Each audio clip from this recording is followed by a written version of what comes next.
It was just after midnight on a Friday night. My husband was absorbed in an online game in the living room while I sat at the dining table, working on some tasks I had brought home. Out of nowhere, he casually suggested we should live apart. Startled, I asked him why.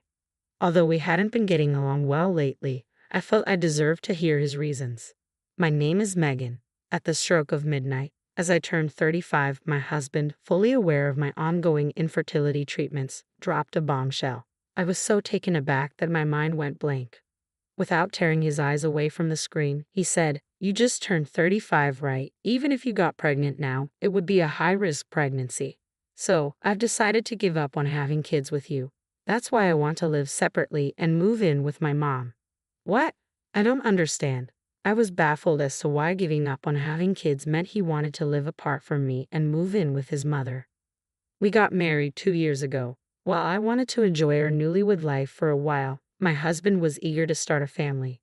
As the youngest of three brothers, each with 3 kids, he was constantly reminded by his siblings, it's best to have kids while you're still young and energetic. So, we decided to try for a baby. However, a year passed and we were still not blessed with a child. One day, my husband said, "You should get checked out." For what? Why? I asked, taken aback. "We can't have a kid. There must be something wrong with you," he yelled. Although his accusation upset me, I decided to visit the gynecologist just in case. The results revealed that I did have a condition that made it difficult to conceive. Without any symptoms, this news was a huge shock. The gynecologist explained that while it would be challenging, natural pregnancy was still possible. Despite this, I felt a heavy weight on my heart as I prepared to tell my husband. That evening, over dinner, I calmly shared the results with him. He seemed almost triumphant as he said, "I knew it was you. But the doctor said I could still get pregnant," I muttered. He glared at me and declared, "It's been impossible, and it's not going to change." His unilateral conclusion filled me with anger. "You could have an issue too, you know," I retorted. That struck a nerve, causing him to raise his voice. "Megan, it's obvious what the problem is here. How dare you try to blame me?" With a resounding bang, he slammed his fists on the table in frustration. I recoiled in surprise. "You're just a failure. Can't even conceive a child." With that cutting remark, he stormed off to the bedroom. Left alone, tears streamed down my face as I washed dishes. I knew he was reacting out of shock and frustration. If only we could conceive, maybe then we could find happiness together again. With determination, I resolved to redouble my efforts to conceive and regain my husband's love. Regular visits to the gynecologist became routine, but with each visit, my anxiety mounted.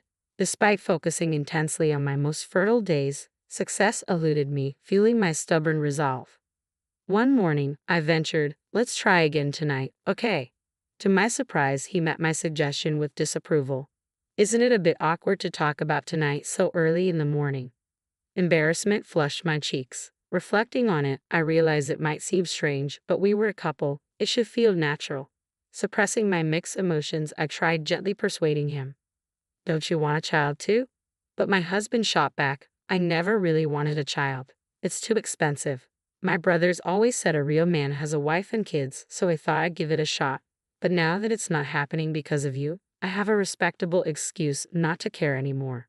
From then on, whenever I approached my husband, he would dismiss me with excuses like, "I'm busy" or "I'm tired." Yet I was just as busy and exhausted from work. Each rejection shattered my pride as a woman. Lately, my husband had become engrossed in online gaming, staying up late into the night. Our intimate life had faded, and even our daily conversations had dwindled to almost nothing. It seemed my husband had lost interest not only in having children but in me as well. Despite this, I persisted in visiting the gynecologist. During my infertility treatments, I was struck by the number of couples at the clinic. It specialized in infertility, always packed with patients. Waiting 2 to 3 hours, even with an appointment, was normal. Seeing so many others struggling with the same issue gave me a strange comfort. Sometimes I would witness a couple emerging from a consultation room, the woman tenderly touching her still flat belly, her husband by her side. Perhaps they had just received news of a pregnancy. I longed for that to be me. I wanted a child desperately. I wanted to regain my husband's love and find happiness again. My hope for a child began to dim when I was told that further treatment would be difficult without my husband undergoing testing. I found myself at a crossroads, unsure of what to do next. Maybe it was all impossible after all. The journey home from the gynecology clinic always left me with a painful ache, threatening tears. As I stepped onto the main road, I glanced up and was startled by the sight of an elderly woman in flamboyant attire. The surprise halted my tears. She appeared to be in her 70s, with thick makeup and a boldly colorful dress that clashed with her surroundings. I didn't recognize her at first, but there was something oddly familiar about her. Could it be my mother-in-law? Despite living in the same city, we seldom crossed paths, and this woman bore no resemblance to the modest image I recalled. Yet the distinctive mole on her cheek left me certain. My mother-in-law had undergone a dramatic transformation contrary to her usual simple appearance, and it caught me off guard. I faded into the crowd, silently observing. My mother-in-law was a force of nature. She held herself to lenient standards while scrutinizing others with harsh judgment, hurling insults that could leave anyone speechless. She favored my husband, her youngest, with unabashed affection, contrasting sharply with her treatment of her other children, whom she often dismissed as mere financial burdens. This disparity fueled resentment, especially from my brother-in-law. Last year, when my father-in-law succumbed to cancer, discussions arose about her moving in with one of her children. Both her eldest and second sons, along with their families, vehemently refused. I assumed the responsibility would fall to us, but she asserted her independence, declaring she would live alone as long as she remained healthy. Whether fueled by bitterness over being rejected or her innate character, her reaction to my father-in-law's passing was explosive. She publicly accused her sons of ingratitude, accusing them of financial exploitation, and claimed the lion's share of the inheritance without considering an equitable division. Despite numerous attempts by my husband and brother-in-law to suggest dividing the inheritance according to legal guidelines, she remained steadfast, refusing to yield, and no one could sway her. Even I received a cold dismissal from her with words like, "I have no interest in getting along with you, so stay away from my house." Compared to the fiery conflicts between her and my brother-in-law and their wives, I found myself in a relatively peaceful position. One day, I spotted my mother-in-law disappearing into a shop without noticing me. I couldn't reconcile this with the woman I knew, and I found myself staring at the signboard of the building she had entered. That night, I debated whether to tell my husband about his mother's actions, but ultimately decided against it. After all, she was an adult, now single without my father-in-law, and entitled to her personal choices. It wasn't my place to criticize her interests or decisions. Since then, I've caught glimpses of her a few times but always pretended not to notice. Months passed, and as my birthday approached, my husband suddenly proposed that we live separately. Curious and somewhat suspicious, I asked him, "Have you met someone else?" I couldn't help but wonder if my mother-in-law was just an excuse and if he might be planning to remarry. Yet he seemed to spend most of his days at home absorbed in video games, making it unlikely that he was seeing anyone else. I mulled over the possibilities in my mind. Strangely, I felt oddly calm, almost on the verge of laughter. My husband, on his part, responded seriously, "Well, there's this girl in my gaming group who I find interesting, but it's all online. It could just as well be a guy pretending to be a woman, which makes the whole thing rather absurd. He's rational enough to make decisions, so why would he suddenly suggest separation? I just don't understand," I thought to myself as my husband reiterated, "I just prefer living with my mom over living with you." Confusion and hurt filled me. Why would he choose his mother over me? Do you resent me? Has our love vanished? I searched desperately for answers that could soothe my heart and posed my next question to him. As soon as the words escaped my lips, a pang of pain shot through my chest. Did he no longer need me, the woman unable to bear a child due to infertility? Holding back tears, I awaited his response. "No, not really." "Huh?" My husband's response catches me off guard. "Didn't I mention this before? I'm not focused on having kids anymore. We need to find another way to secure our finances." "Money?" I echo his unexpected words. He nods solemnly and explains, "It's about my mom's inheritance." I struggle to see the connection and feel increasingly perplexed. My brothers are opportunistic. They'll try to claim a larger share of mom's inheritance by arguing they have more children. I won't let that happen. Who's being opportunistic here? I'm taken aback but choose to hold my tongue. "But your mom is perfectly healthy. Isn't it premature to discuss her inheritance?" "That's why my mom dislikes you, but she dotes on me. If I move in with her now, it'll be advantageous for securing the inheritance." She likely has a significant portion of my dad's estate stashed away for herself, so I won't have to work hard and can live comfortably. With no children of our own, we need financial security for our old age, my husband explained, his tone almost mocking. I grasped the implication and was stunned. So the reason my husband had wanted a child was. So you wanted a child to ensure someone would care for you in old age. And since that's not possible, you're now aiming for a larger share of your mom's inheritance. I hoped my suspicions were mistaken. I confronted my husband, hoping for a different response, but once again, he dashed my expectations. Of course, he declared, children are meant to care for their parents. If I move in with mom now, I might secure the entire inheritance. The strong bond between Tom and his mother suddenly made sense to me. It seemed to overshadow everything else. There was no hint of fairness or sharing in his words. I was left speechless as Tom continued, almost monologuing now. Once mom passes, I'll return to live with you. While you can't have children, you manage the household impeccably and bring home a good paycheck as a full-time worker. All right, then let's get a divorce, my true feelings burst out, cutting him off. Who would tolerate such treatment, agree to live apart, and then reconcile as if nothing happened? Tom was making a mockery of me. I knew his position as the youngest of three had spoiled him, but this selfish scheme of his was beyond unacceptable and reprehensible. In that moment, all the love I once felt for Tom vanished completely. Let's hire a lawyer to fairly divide our assets and go our separate ways. Huh?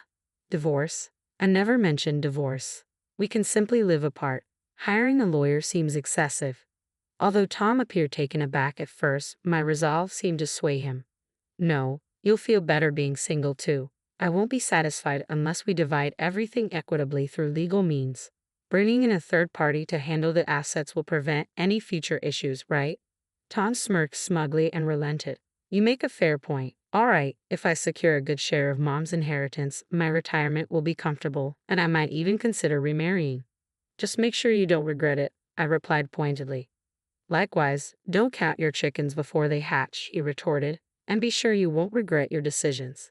The following day, I received a lawyer recommendation from a friend who had been through a divorce and promptly sought consultation. I also informed our landlord that only Tom would be vacating the premises and arranged for movers. As I made these arrangements, I overheard Tom on the phone with his mother, expressing his desire to live with her and fulfill his duties as a son. It shocked me to realize he had proposed separation to me without first seeking his mother's approval. According to Tom, his mother was thrilled about the prospect of living with him. It seemed she had certain requests or things to discuss with him. Surprisingly, preparations for the divorce progressed swiftly. Initially planning for a 50-50 asset split, my skilled lawyer managed to negotiate alimony, securing 70% of the assets for me. If Tom's selfish actions led to her separation, I felt justified in claiming the share. Without hesitation, just 3 days after finalizing the divorce and with Tom returning to his parents' home, I was relaxing in my apartment when my phone rang. It was my ex-husband, Tom. The moment I answered, he pleaded, "Please help me, let's get married again," he sobbed. There was no inheritance after all. My mom squandered everything on male strippers. She's broke now. What's worse, she's buried in debts and has even mortgaged her house. Oh, really? That's rough. Sounds like your mom has a thing for those strip clubs, huh? I chuckled softly. I had witnessed my ex-mother-in-law frequenting those establishments, their exorbitant prices boldly displayed on billboards. I'd seen her enter several times, unmistakably spending a small fortune there. Since Tom became engrossed in online gaming and stopped visiting his parents, his mother seemed to have fallen into this nightlife scene. She depleted her late husband's inheritance and her retirement savings, now drowning in debt from numerous loans. Why didn't you tell me about this? I didn't see it as my place to interfere in people's hobbies. I never stopped you from playing video games, did I? Tom was momentarily speechless and swiftly changed the subject. She's been pressuring me to take out loans in my name, but that's impossible. Can't you give me some money from the divorce settlement? If we were still married, it would be our money. No, I responded firmly. Why not? You used to love me, didn't you? Your husband is in trouble. I loved you when we were married, but once you suggested separating, all those feelings vanished. It's clear now that you're only interested in my money. Why would I consider getting back together with you? That's not fair. Mom is demanding my entire paycheck. She insists it's only right for a child to support their parents. She was always good to me. Tom whimpered pitifully, but his expectation that he should always be the center of attention and that everyone else should cater to him mirrored his mother's attitude. They truly were two of a kind. They brought this situation upon themselves, and I felt no obligation to offer assistance. We're divorced now, Tom. We're strangers. Please handle your family's issues on your own, I said calmly, flashing a reassuring smile. I ended the call and blocked his number. Then I promptly dialed each of my former brothers-in-law. Although I had planned to update them once things settled down after the divorce, it seemed prudent to inform them sooner rather than later. I recounted everything Tom had disclosed about his mother and the events leading to our separation. My ex-brothers-in-law expressed sympathy and assured me they would confront Tom about his actions. Later, I received word from one of them that Tom's brothers had paid a visit to their parents' home, resulting in quite a scene. Hearing this, I decided to change my door locks as a precaution and ultimately made the decision to move. Cutting ties completely seemed best. While browsing real estate listings, I came across a listing for Tom's parents' house being put up for sale. Curious about Tom and his mother's fate, I briefly considered asking my former brothers-in-law for updates but ultimately decided to focus on moving forward and severing all connections with the past. I plan to move to a pet-friendly apartment and relish a peaceful, carefree life, possibly with a charming